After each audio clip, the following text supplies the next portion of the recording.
Hello, I'm Karen DeMaria. I'm the Urban Forestry Manager for the City of Key West. This is an abbreviated version of my ambassador's presentation. I have a lot of things to say. This basically is an introduction. My office is located in the planning department. I recommend you visit our website. There's a lot of information we have there, lists and all kinds of stuff. I probably will not be taking questions at the end of this. If you have a question, please fill out a card that's over on the table, and they will get it to me, and I will email you back the answers to your questions. I am easily accessible by email is the best way. A lot of you have been dealing with me regarding closeouts of open tree permits. Hi. So, all right, now it's not working. I know. Do it the old-fashioned way. Okay, basically, the City Commission finds that all trees on private or public property have a value. They're important to the City of Key West. Okay, so a lot of people will tell me, well, they're my trees on my property, or I planted that tree many years ago, I should be able to do what I want. No. Because City Ordinance and the state of Florida have said basically that you have a tree commission and trees are important to the City of Key West. We have a tree ordinance, section 110 of the city code. Basically states that you are required to get a permit whether you are removing a tree, transplanting a tree, trimming a tree, that includes trimming branches or trimming roots. And I always tell people, when in doubt, you have a question, please see me. We have if you look in the code, we have a protected tree list. Any tree on that list is regulated and protected, as long as it's a tree. And a tree is about this tall, 5 to 6 feet tall in the tropics, okay? So if it's a tree and it's on that protected tree list, like gumbo limbo, Royal poinciana, Spanish lime, Spanish stopper, if it's a tree, you need a permit to remove it, trim it, transplant it. Then we have a not protected tree list. The not protected tree list has a list of names of vegetation, sort of like areca palm, traveler's palm, Brazilian pepper. These are trees we don't care that you cut down, but if you look at that list, you're going to see some species that have an asterisk on it, like tropical almond, orchid tree, woman's tongue tree. Those trees, if they're larger than 24 inches diameter, which is a big tree, then you need a permit to do anything with it. Remove, transplant, major trimming. If a tree is not on either list, then there's a third thing that kicks in. Palm trees greater than 10 feet tall from ground to heart. Heart is where the fronds start coming out. That would be Christmas palm, Alexander palms. So if they are greater than 10 feet tall, Washingtonian palms, you need a permit to remove that tree. A tree with leaves or a dicot tree, canopy tree, if it's not on either list, if it's greater than 4 inches diameter, you need a permit to remove, transplant, trim, major trimming. That would be like a frangipani tree. It's not on either list. Okay. That kind of comes into play a lot in Old Town, because in Old Town there's a lot of trees that are not native trees. They come from all over the Caribbean, from South Pacific, because they were seeds that were brought in, germinated, and then everyone planted them. Okay, so there's a lot of trees in Old Town that are not on either list that are covered by that 4-inch diameter. The way we have our regulations and how we deal with everything is based on a diameter size or the height size on palms. Okay, so I pretty much have gone over here.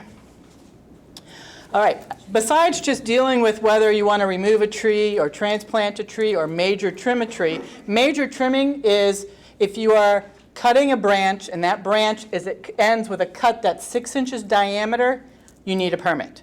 So if you've got a large branch growing over someone's house and you want to cut that branch, you need a permit.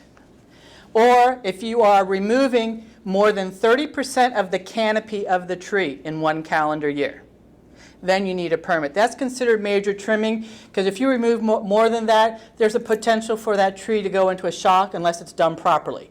If you do major trimming or remove a large branch, it must be done by a certified arborist. Again, we are looking for making sure that these trees stay healthy. That's the whole goal here. We're not trying to penalize people. We just want to make sure that the job is done correctly. And a lot of times when people are trying to trim these trees themselves, you end up with people getting hurt or property getting damaged. So that's what we want to help to alleviate. Tree abuse is the other thing. And this is very common with people who come down, especially the snowbirds, and they're trimming and cleaning the properties, new property owners. They come in and, hey, property line, I'm going to cut all the stuff on the property line. Their tree branches are hanging over. Can't do that. Tree abuse. Why? Well, because you cannot trim and cut a tree branch if you are going to change the whole shape of that tree, or if the cuts are poor cuts. Now remember, here in the Keys, our roots are pancake roots. Okay? So if you cut all of the tree branches on one side of a tree, you have eliminated all the weight on that side. You have a storm, that tree's going to fall where the weight is. And then why did it fall? Because you cut all the branches off. Plus, it's the health of the tree. You've got an imbalanced tree. They're more prone to breaking and falling. So it's not a safe thing to do. We consider it tree abuse. People want to put in pools. They want to put in decks in their backyard. When you dig a hole, if there are roots, you come across roots, if those are primary roots within a drip line of a tree, you need a permit. That pool guy just can't go cutting those roots, especially if it's the neighbor's tree. Say the neighbor's got a big Spanish lime tree. Their roots are coming onto the property. You're trying to dig a pool. You need to have someone talk to me first. If you cut those roots, you could potentially injure the tree, the health of the tree. You could also potentially destabilize the tree. So when I tell people, before you do it or while you're doing it, you need to call me out there to make sure. Our permitting system is based on who owns that tree. You want to dig a pool, but your neighbor's got a big canopy tree right near the property line. All these roots are on your property. You want to cut those roots. You need a permit. You can't unless that person agrees to sign the permit, because we deal with who owns the tree. You don't own that tree. Your neighbor owns that tree.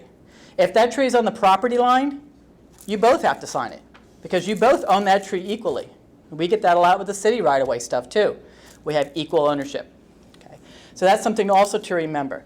A lot of times I don't tell people it's not that you can't do something. A lot of times it just takes talking to your neighbor, being nice to your neighbor. I mean, a lot of times what happened to being nice to your neighbors and talking to them? People just forgot about doing that. So go talk to your neighbors, work it out. Talk to me, and usually we can get something worked out that's going to work for everybody. Footers, before you go designing everything, make sure there are no tree roots. I've seen beautiful decks built where the person was smart enough ahead of time to locate the major roots of the tree, and they were able to build the deck that they wanted because they planned ahead properly. That is so important. Okay. You see this picture here? That's called hat racking. That is bad. That is so bad. That is so bad for a tree. That is called tree abuse. I will cite you for that if I drive down the road and I see that. And I have done that. And that's something with code enforcement. You notice when the code enforcement stuff, he didn't have anything about trees, just overgrown lots.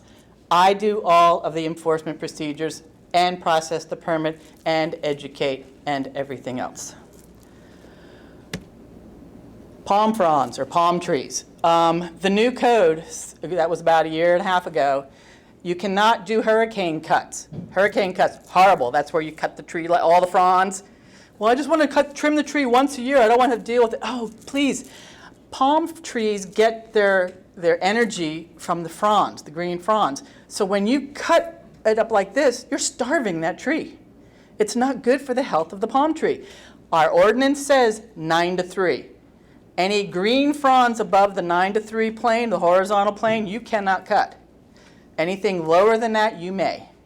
Okay. If it's a dead brown frond and it's up here, you can cut a dead brown frond, but not the green ones. Okay. And it's important for the health of the tree. Research has shown that when you properly maintain these trees in the correct way, they will survive hurricanes. They will survive all these bad storms without breaking and falling down. It's the trees that are heavily pruned and trimmed incorrectly are the ones that fall and break. All right, I manage the tree commission. The tree commission meets once a month. Applications that have to go to the tree commission are anything involving the removal of trees with leaves. Landscape plans are also. If you remove a tree, you have to do replacements on your property. Okay? If you remove, like say you have a gumbo limbo tree you need to remove, you get a permit. I measure the diameter of the tree. The diameter times the value of the tree determines your replacements. Value is based on the condition, species, and location of the tree. So if it's in poor condition, it's ruining the foundation of the house, it's going into the water lines, that's all taken into consideration in the value. So you could have a 10-inch diameter tree with a 50% value, therefore you need to replace 5 inches of tree on the property. And we have a recommended tree list. That here is your list. Please pick from these species. Most of those tree species are either native trees or trees that are known to be in Key West, which I call heritage trees. And also you hear people will say, Royal Poincianas, sapodillas, they're invasive trees. You shouldn't be protecting them. Well, sorry. In the city of Key West, sapodillas, Spanish limes, and Royal Poincianas are heritage trees. They are part of the history of Key West, and they are important to us.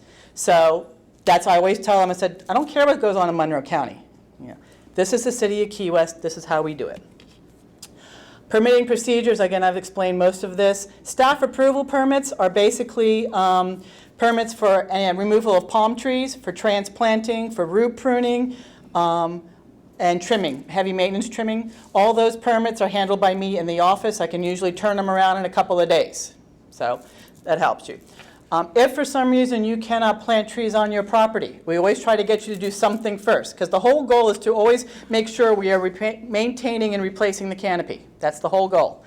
Then you can say, okay, second option is to buy trees to plant on another piece of property, a nonprofit organization.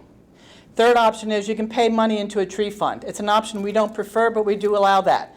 But you'll notice it's $150 per inch for a canopy tree and $250 per palm. That's because that's how much it costs for me to go pick out a tree, buy the tree, dig the hole, pay the crew to dig the hole, plant the tree, water it, etc. Okay, talked about that. And basically in the end here we have one generation plants the trees, another lives in the shade. That's the whole goal. We want to keep the canopy. That's why people come to Key West. And also a thing is 2 points before they kick me out of here. We do not regulate what you plant on your property unless it's a tree that's part of our tree replacement program. So if you cut down something and you do that. Otherwise, you want to do landscaping in your yard, I don't regulate what you actually plant. I do regulate what you're going to cut down. Okay. Also, commercial properties do have landscape plans. If you go through a major development project or a minor development, I review those. And last but not least, I handle tree permitting procedures for the city. Okay. That's what I do. If a person has a question regarding insects or bugs or how to really take care of trees, that's when you call Kim, Kim Gable with the Extension Service Office. And I think she's got a flyer that's available that's really good to hand out to new people that come into the city. Gives good contact information, good information. But I always tell people when they call me up, like, the tree doesn't look well, it's got a bug, I think it's got insects, call Kim. Because she's the whole University of Florida behind her back, and that's the best place to start with. Thank you. Great. Thank you very much, Karen. Great job.